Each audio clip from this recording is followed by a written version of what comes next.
السلام علیکم ورحمۃ اللہ۔ الحمد لأہلہ والصلاۃ لأہلہا، اما بعد۔ معزز علماء کرام اور عزیز طلباء،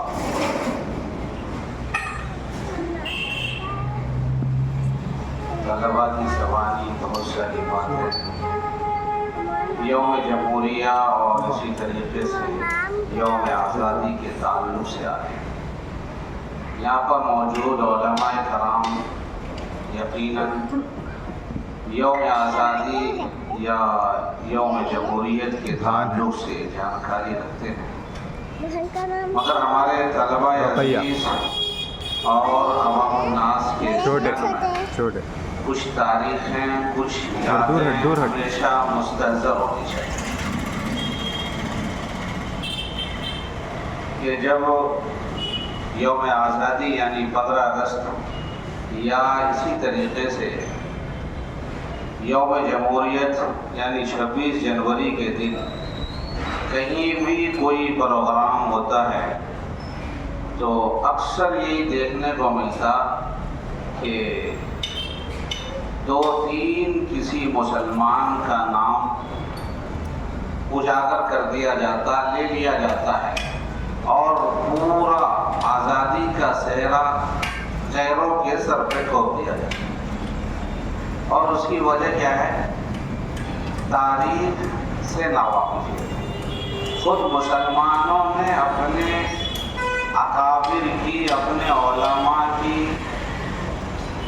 اپنے بزرگان دین کی، اپنے اسلاف کی تاریخ کو دیکھا نہیں، پڑھا نہیں، سنا نہیں، سمجھا نہیں، اور بس جو دوسروں سے سنتے ہوئے آئے وہی کرتے ہوئے چلے گیا۔ آج کا دن جو یوم جمہوریت کا دن کہلاتا ہے، جسے ہم سب 26 جنوری کہتے ہیں، 15 اگست 1947 یعنی 1947 کو ہمارا یہ ملک آزاد ہوا۔ ظاہر سی بات ہے، ملک تو انگریزوں کی چنگل سے آزاد ہو گیا، مگر اب ملک چلانے کے لیے قانون کی ضرورت ہے،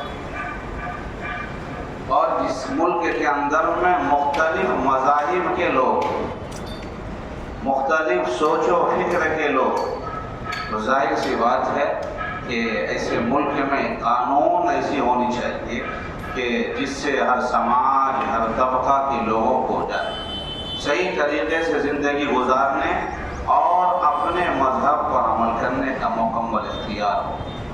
اس لیے ایک کمیٹی تشکیل دی گئی اور 7 رکنی کمیٹی تھی، جس میں 26 مسلمان تھے۔ اس کمیٹی کے اندر میں 26 مسلمان تھے، اور بالخصوص ان میں مولانا حفظ الرحمان سیوازی رحمۃ اللہ علیہ، مولانا ابوالکلام آزاد رحمۃ اللہ علیہ، مولانا حضرت بوانی رحمۃ اللہ علیہ، ان کے علاوہ اور قابل ذکر یہ 3 حضرات، 26 لوگ اس کمیٹی کے اندر میں داخل ہوئے اور قانون بننا شروع ہوا۔ 2 سال 11 ماہ 18 دن کے اندر میں قانون بن کر تیار ہوا۔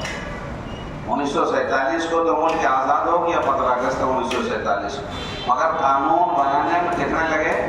2 سال 11 مہینہ 18 دن۔ 1950 26 نومبر کو یہ قانون بن کر تیار ہوا۔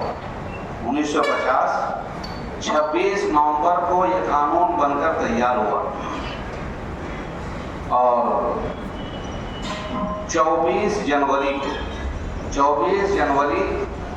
میں بتا رہا تھا کہ یہ قانون بن کر تیار ہوا 1949 26 نومبر کو۔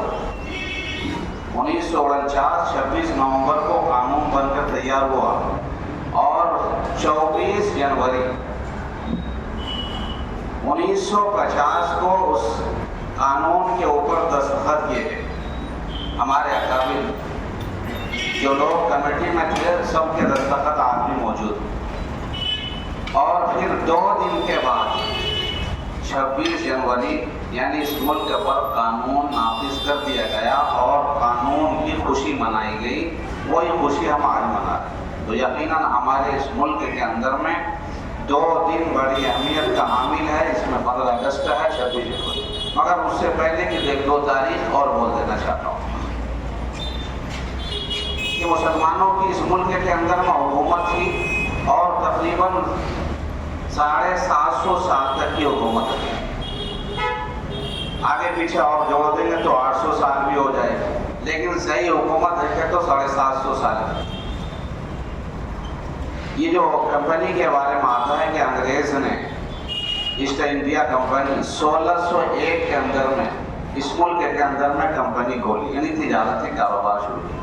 लेकिन सही है, इससे और हम पीछे जाते हैं।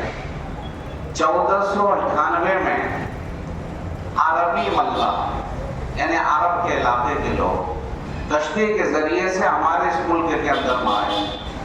1498 से लेकर के 1600 तक मुकम्मल यानी 102 साल उन्होंने इस मुल्क में तिजारत की और उनका कारोबार बहुत ज़्यादा चला, मुनाफे बहुत ज़्यादा हुए।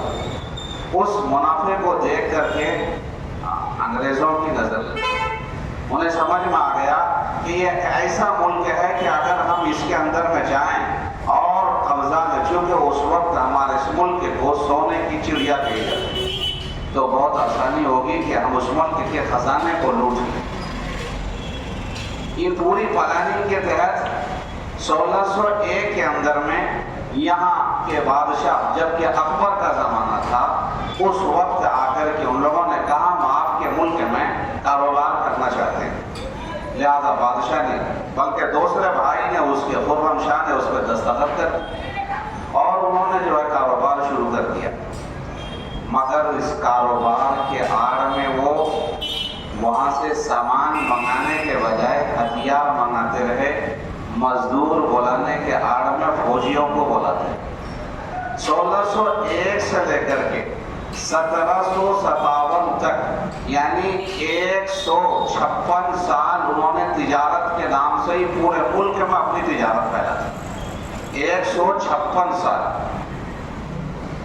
1757 में सबसे पहली जंग पलासी हुई, जिसमें नवाब सिराजुद्दौला शहीद हुए, और फिर 1798 में शेर मैसूर टिपू सुल्तान शहीद रहमतुल्लाह अलैह शहीद हुए। अब 1757 से लेकर के 100 साल की ऐसी लड़ाई है, यानी 1857 तक 100 साल की ये लड़ाई जो अंग्रेजों से रही। याद रहे तलबा अजीज कि इस लड़ाई में तन्हा मुसलमान लड़ रहे थे, गैर कोई भी दाखिल नहीं था। ये 100 साल की जो लड़ाई है, और 1857 में जो मुल्क के अंदर में इनकलाब आया, बगावत फूटी अंग्रेज के खिलाफ। उससे पहले हजरत शाह इस्माइल शहीद रहमतुल्लाह अलैह बालाकोट में शहीद हुए, टीपू सुल्तान शहीद हुए, नवाब सिराजुद्दौला शहीद हुए। आप पूरी तारीख देखेंगे तो हर जगह मुसलमान ही शहीद होते नजर आते।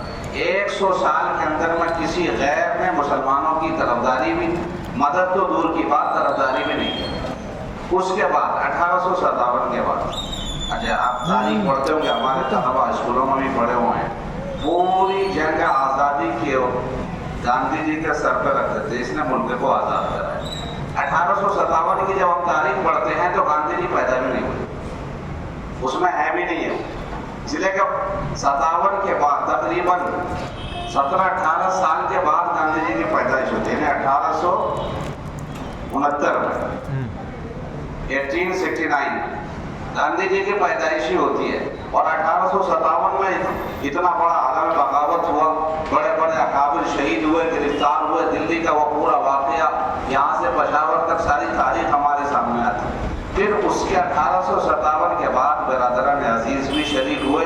फिर 1947 में हमारा ये मुल्क आज़ाद हुआ, और फिर 1950 26 जनवरी को हमारे इस मुल्क में कानून नाफिज कर दिया गया। ये मुख्तसर सी तारीख थी, और इस मुल्क को जमहूरी बना दिया गया। इस जमहूरी का मतलब होता है कि इस मुल्क के अंदर में रहने वाले ہر مذاہب کے ماننے والے کو مکمل اختیار ہے کہ وہ اپنے مذہب کے مطابق عمل کرے. اب اگر اس کے بعد جو اس وقت کے حالات ہیں اور جو مسلمانوں پر اس وقت آفتیں یا پریشانی غیروں کی طرف سے یا چند پسند عناصر کی وجہ سے ہے تو یقیناً قانون کے خلاف، جمہوریت کے خلاف ہے، اس ملک کے بنے ہوئے قانون کے خلاف ہے. اور ہر امن پسند لوگوں کو چاہیے کہ اس میں بڑھ چڑھ کر حصہ لے اور ہر مذاہب کے ماننے والے کو اس ملک میں زندگی گزارنے کا مکمل اختیار دیا جائے. وآخر دعوانا